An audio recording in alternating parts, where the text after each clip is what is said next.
Sveiki visi. Šiandieną turim šiek tiek geresnį orą, nelyja. Montuojame priešvėjinės plokštės steiko. Aš stengiuosi visada sumontuoti plokštės. Turiu omeny, kad surinkti karkasą sienų, tada sumontuoti plokštės ir kada visas karkasas yra maksimaliai standus, su įstrižainėm, su plokštėm, tada jau aš pradedu su stogo gegnynu. Todėl, kad praktikoje turiu tokių atsitikimų, kada ypač aukštesnių konstrukcijų namai, tai kada montuoji stogą, vaikštai, stumdai gegnės, svoriai dideli ir gaunasi, kad kažkur tai kažkokie tai kreivumai atsiranda. Todėl dabar matote montavimą plokščių ir nematote stogo. Taip pat sklypas labai mažas, tai labai apsikrovę, turim tokiom, kaip sakant, nenuosekliai darbuotis, kažkokį tai darbą atlikti, kad atlaisvint kažkur tai vietą ir toliau tęsti su darbais. Tai dabar kaip tik to ir užsiemu. Ir norėjau šiame video ne apie darbus papasakoti, o apie įrankius. Pas mane atsirado naujas įrankis, akumuliatorinis įgilinamasis pjūklas, modelis ir nuorodos bus aprašyme, techniniai parametrai ir taip toliau. Kadangi jau daug metų turiu, praktiškai nuo tada, kai pasirodė Bošo įgilinamasis pjūklas, tai aš jį įsigijau. Tai prieš kiek čia metų buvo, maždaug galit prasigūglinti, gal prieš kokį 10 metų ar panašiai. Tai kada aš rinkausi įgilinamą pjūklą, tai labai žiūrėjau į galią, nes kadangi aš visus savo pjūklus naudoju statybose, tokiems grubiems pjūviams, statybinės plokštės, medienos, ten pavyzdžiui vėjelentės ir panašiai, tai žodžiu man buvo labai aktualu galia, todėl pasirinkau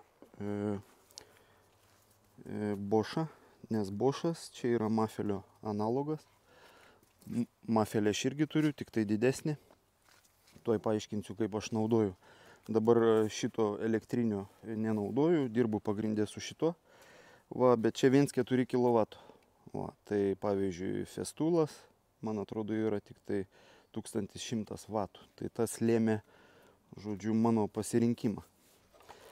Ir iš tikrųjų nepavedė, jisai man tarnavo ir tarnauja, tarp kitko Made in Germany parašyta, tai reiškia, kad visiškas originalas, kaip čia pasakius.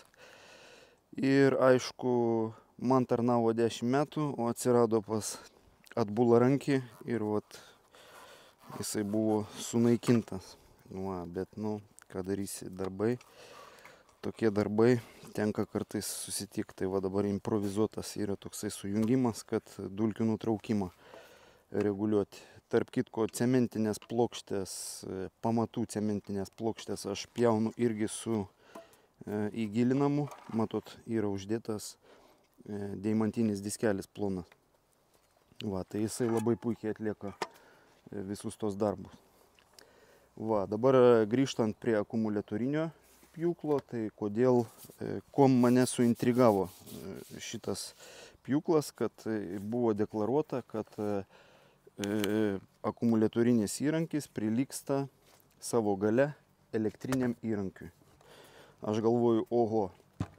Ir kadangi jau turiu praktikos su Bošo įgilinamu elektriniu pjūklu, todėl pamaniau, kad šitas irgi turėtų manęs nenuvilti.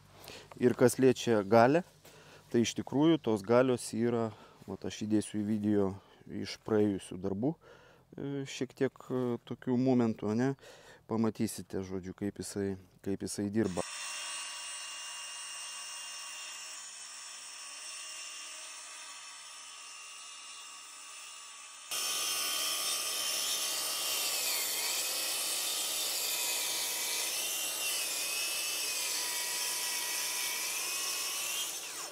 Aišku, reikia prižiūrėti, kad jau diskas būtų visada aštrus, jį dažniau keisti, negu kad, pavyzdžiui, elektriniam pjūklui, nes kadangi tai atsiliepia labai stipriai galiai. Dabar aš 5 ampervalandos 18 voltų galios, nu, tikrai pakanka. Aišku, aš jau žiūriu, kad diskai būtų visada aštrus.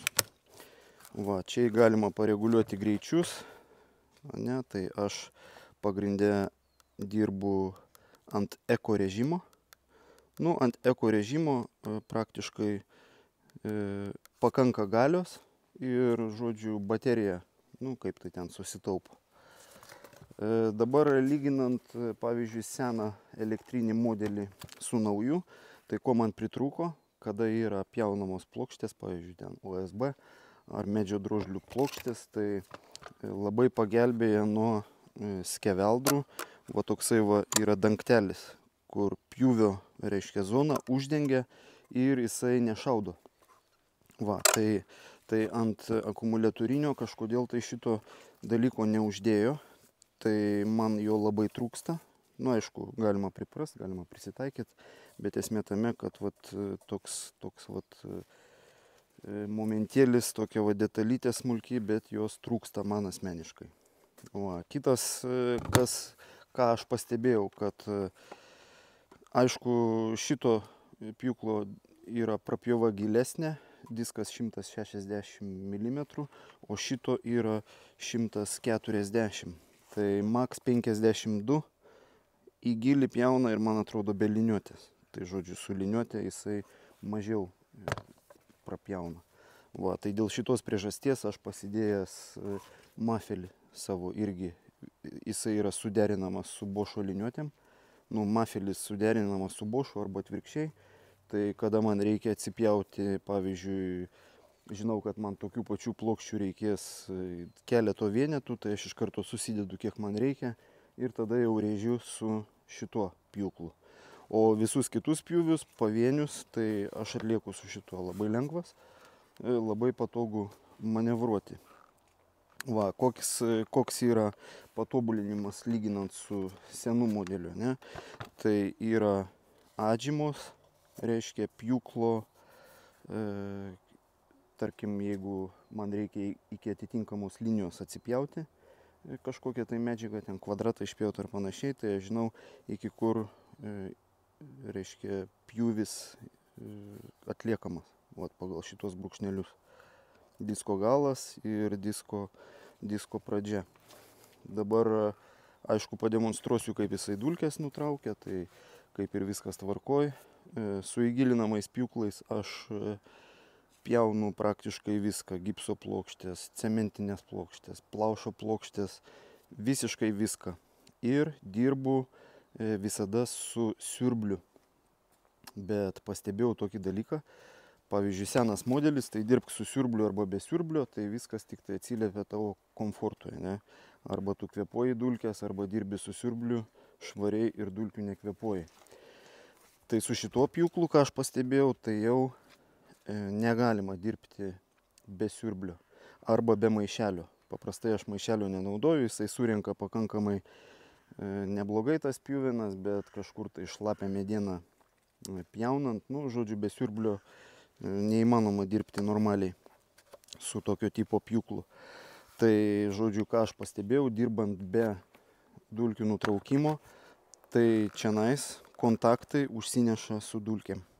Va, tai ir lygiai taip pat akumuliatoriaus, nu, baterijos kontaktai stipriai užsineša su dulkėm. Tai, va, matote, kas čionais vyksta.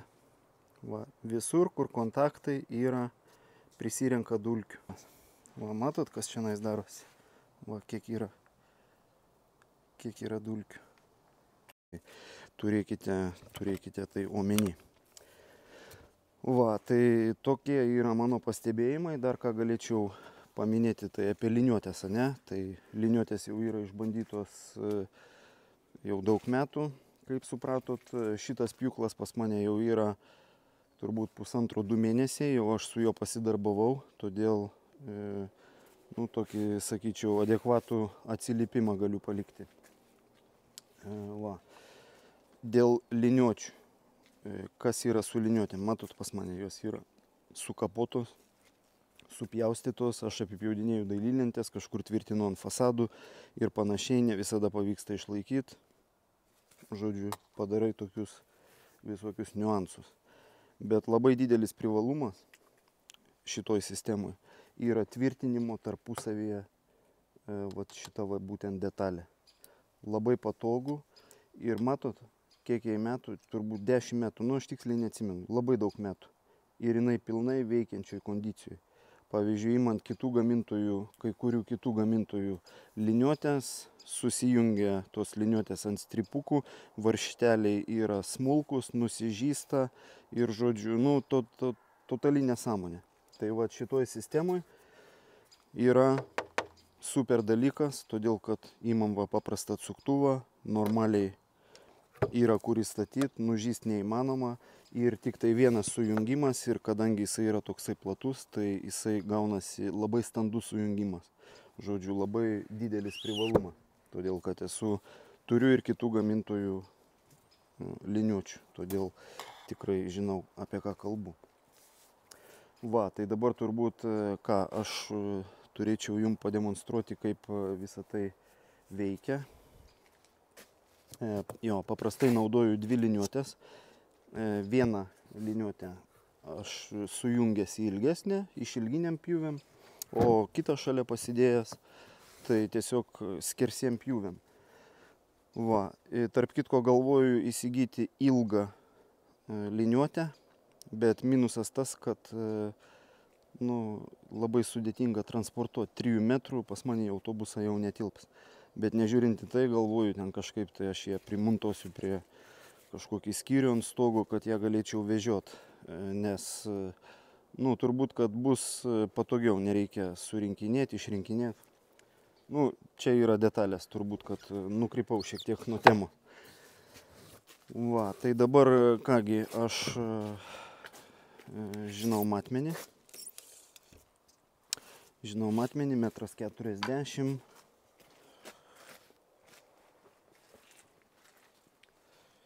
Metras 40.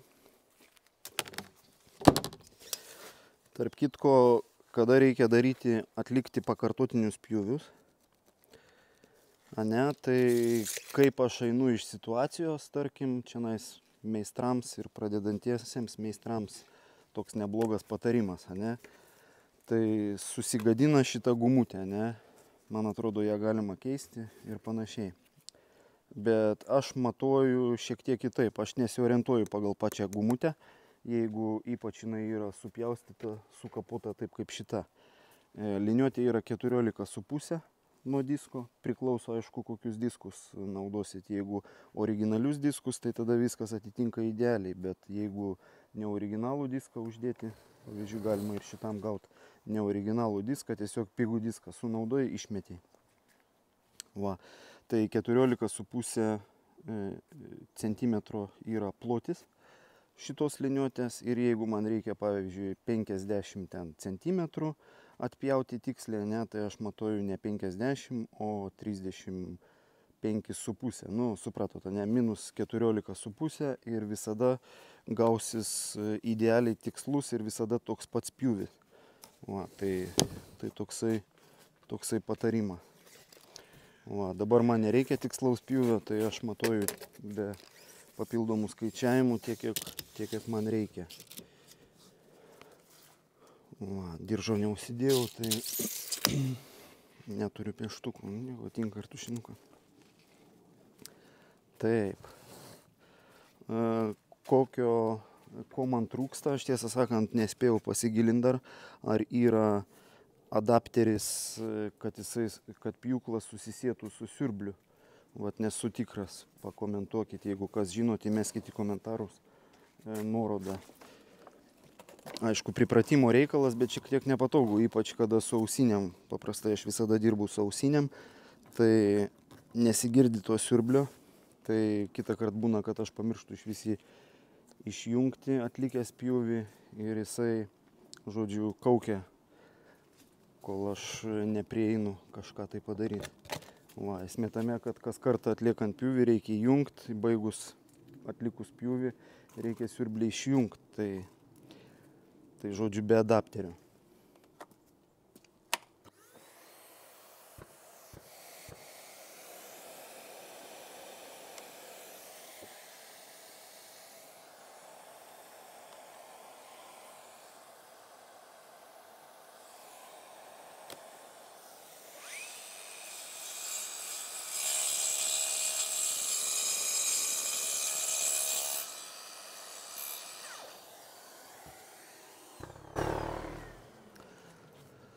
Nu va, žodžiu, ką, pjūvius jisai atlieka, aišku, čia yra plaušo plokštė, va, bet jisai puikiai susidoroja ir su mediena. Dar kartą pasikartosiu, kad pjūklą reikia patį diską palaikyti visada aštrų arba kuo aštresnį.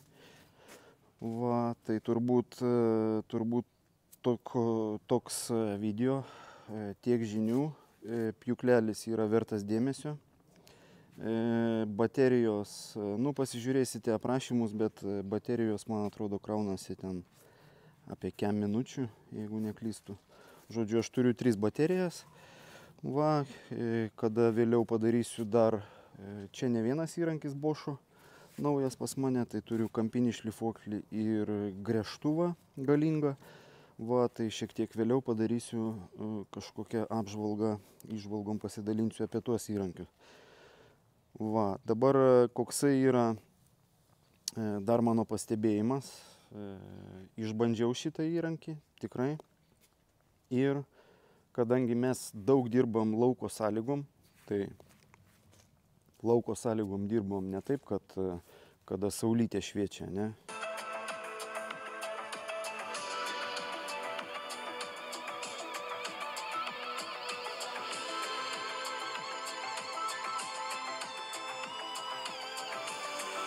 Plokštes.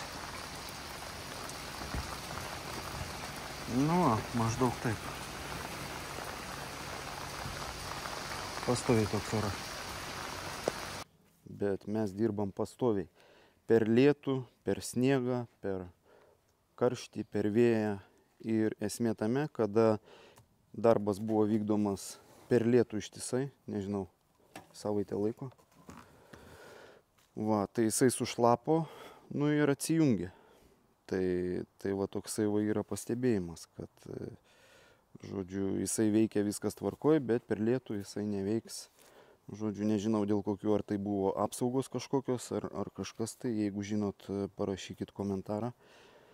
Va, bet esmė tame, kad po lietum sušlapęs, gerai sušlapęs, peršlapęs pjūklas, jisai nustojo veikti. Va, nu, išdžiūvo ir vėl viskas tvarkoj.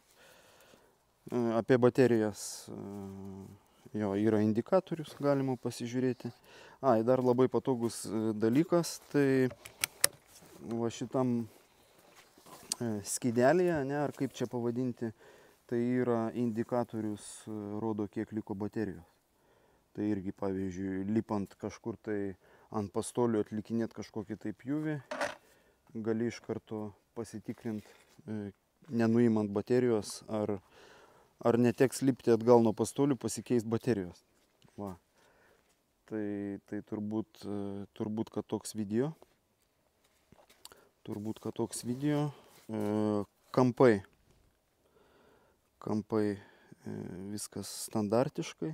Tarp kitko, dar vienas niuansėlis, kas man patiko labiau šitam modeliuke, tai reguliavimas, gylio reguliavimas, daug patogesnis. Čia va yra klavišiukas toksai, nu, pakankamai nepatogus, jisai stringa, užsiskersuoja ir panašiai. O va čianais tiesiog va klavišą iš viršaus paspaudi ir jisai labai gerai reguliuojasi. Va, nu ką, dabar jau tikrai tiek žinių.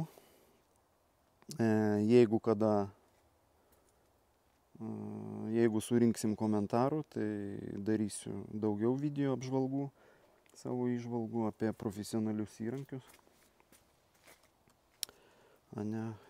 Galima bus padaryti atskirą video ir parodyti, kaip dorojasi su užduotim mano senasis bošiukas, kuris puikiai veikia.